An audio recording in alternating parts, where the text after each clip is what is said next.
Ready हो sir. नवीन अध्यक्ष झालेले आहेत, विरोधी पक्ष नेता पण व्हावा. खरं मुख्यमंत्री महोदयांना भेटून आम्ही दोन गोष्टी, कारण लोकशाही, प्रगल्भ लोकशाहीमध्ये तुम्हाला सत्ता आणि पक्ष आणि विरोधक हे जर दोनही नाण्याच्या दोन बाजू आहेत. त्यामुळे मला असं वाटतं की विरोधकांना सक्षम विरोधक किंवा विरोधक नसेल सर सत्ताधीश मस्तवाल होतात आणि सत्तेमध्ये त्यांना लोकांच्या प्रश्नाकडे लक्ष द्यायला वेळ मिळत नाही. अशा स्थितीमध्ये आम्ही त्यांच्याकडे मागणी केली आणि आपल्या महाराष्ट्राच्या विधानसभेच्या काही परंपरा आहेत, अनेक वर्षापासूनच्या आहेत की अध्यक्ष ज्यावेळेस सत्ताधारी पक्षांचा असतो त्यावेळेस उपाध्यक्ष हा विरोधी पक्षाचा असला पाहिजे. परंतु दुर्दैवानं 1999 मध्ये त्यावेळेस विलासराव देशमुख साहेब मुख्यमंत्री असताना नारायण राणेजी साहेब होते, त्यावेळेस त्यांनी त्याला बगल दिली आणि निवडणूक लढवली गेली अध्यक्षपदाची. तेव्हापासून ही परंपरा खंडित झाली. पण पुनःशती झालेली परंपरा खंडित झालेली पुनःशती सुरू करावी अशी मागणी आम्ही मुख्यमंत्री महोदयांना केली आणि मुख्यमंत्री देवेंद्रजींना आम्ही सांगितलं की उपाध्यक्ष देण्याबाबत आपण विचार करावा. त्यांनी ते गांभीर्यानं विचार करण्याचा निर्णय, आम्ही गांभीर्यानं विचार करू असं म्हटलं. आणि विरोधी पक्षनेत्याच्या संदर्भात सुद्धा तो पण घ्यावा निर्णय, कारण विरोधी जर दिल्लीमध्ये 70 आमदारांमध्ये 3 आमदार भाजपचे असताना विरोधी पक्षनेता 3 आमदार असताना देऊ शकतात, तर इथे तर आम्ही 47 आहोत, आम्हाला ते दिलं पाहिजेत अशी भूमिका आम्ही मांडली. अर्थात संख्याबळानुसार देण्याचा न देण्याचा अधिकार तो त्यांचा आहे, पण आम्ही प्री पोल अलायन्सवाले आहोत, आफ्टर पोल अलायन्सवाले नाही. त्यामुळे आमची संख्याबळ लक्षात घेऊ हा निर्णय अपेक्षित आहे. बघूया काय होतंय ते. राहुल गांधी की लीडरशिप को लेकर इंडिया ब्लॉक के जो लीडर्स है कहीं ना कहीं जो है अविश्वास दिखा रहे हैं. ममता बनर्जी के लिए खुद शरद पवार ने नाम बताया था. सत्यपाल मलिक जो है उन्होंने भी जो है उद्धव ठाकरे का नाम और ममता बनर्जी का नाम लिया है. समाजवादी पार्टी के नेता भी जो है वो अभी कह रहे हैं कि राहुल गांधी को काफी चांस दिया but there is no improvement in his work. कैसे देखते हैं इंडिया ब्लॉक के ही लीडर जो है राहुल गांधी की लीडरशिप को नकार रहे हैं? देखिए, देश के अंदर में राहुल गांधी के नेतृत्व में ही हम लोग सत्ता के आसपास पहुंचे थे. 235 जगह तक राहुल जी के नेतृत्व में पूरे इंडिया आघाड़ी ने ये हमको पार्लियामेंट में यश मिला था, हमें रिजल्ट मिला था.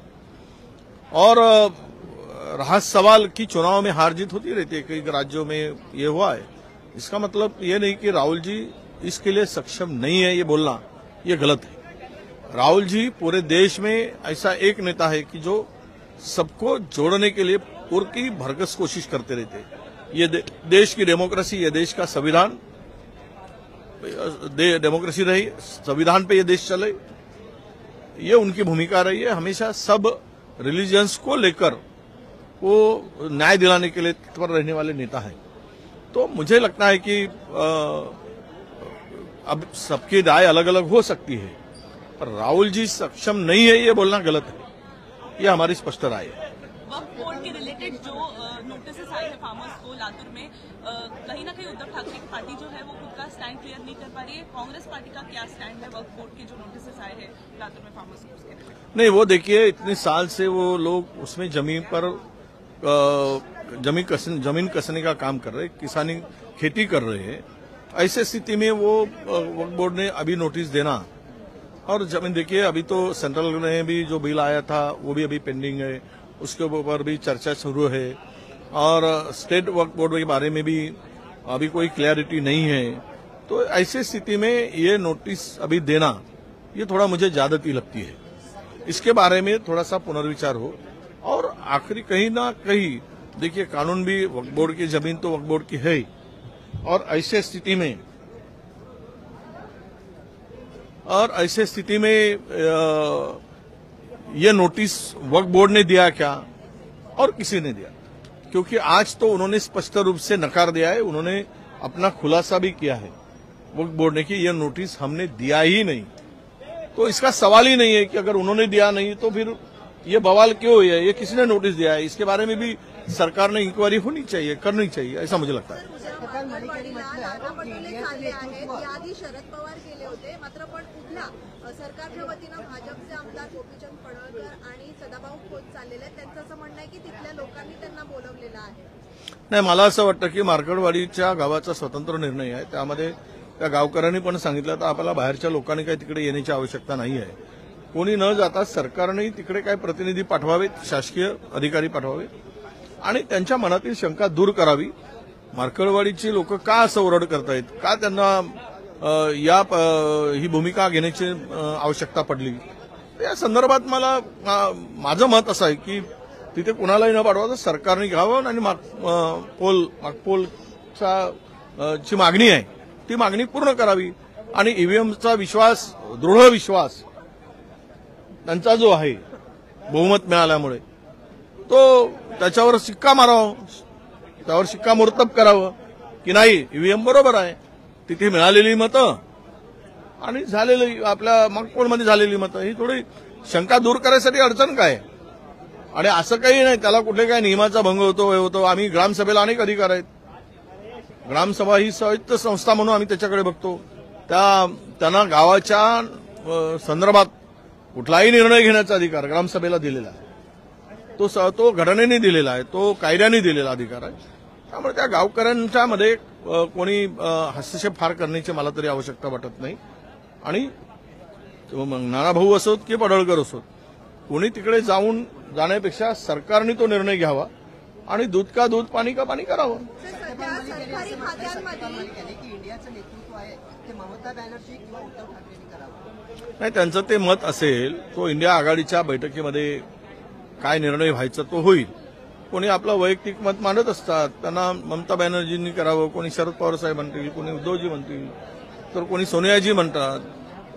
चालत असतं हे म्हणजे ही चर्चा आहे, हे काय निर्णय नाही. मत मांडणं लोकशाहीमध्ये, आमची इंडिया आघाडी ही आम्ही हुकुमशाही पद्धतीनं काम करणारे नाहीत, आम्ही लोकशाही पद्धतीनं काम करणारी मंडळी आहोत. त्यामुळे मतं मांडण्याचा आणि मतावर चर्चा करण्याचा सगळ्यांना अधिकार आहे. पण आज यावर काही इंडिया आघाडीमध्ये फार काही मतांतर आहेत असं मला वाटत नाही. सरकारी खात्यांमधील लाचखोरांना पकडण्यासाठी लावण्यात येणाऱ्या जे सापळ्यांमध्ये आहे त्याच्यामध्ये घट झालेली आहे. मागच्या वर्षीच्या तुलनेत 16% घट झालेली आहे.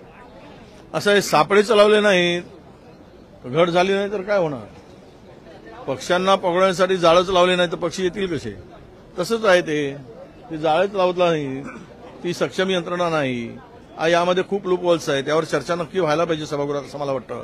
की आज आपण या लाचलुचपत विभाग जो आहे, प्रतिबंध विभाग आहे, या विभागाचं सक्षमीकरण करण्याची आवश्यकता आहे. या विभागामध्ये सक्षम अधिकारी देण्याची आवश्यकता आहे आणि त्या अधिकाऱ्यांना जी काही गोपनीयता आहे ती अनेक वेळा त्यातून आलेल्या तक्रारदारांच्याकडून त्यामध्ये ती गोपनीयता न बाळगता ते भंग केला जातो, ती माहिती पुरवली जाते, लिकेज केली जाते.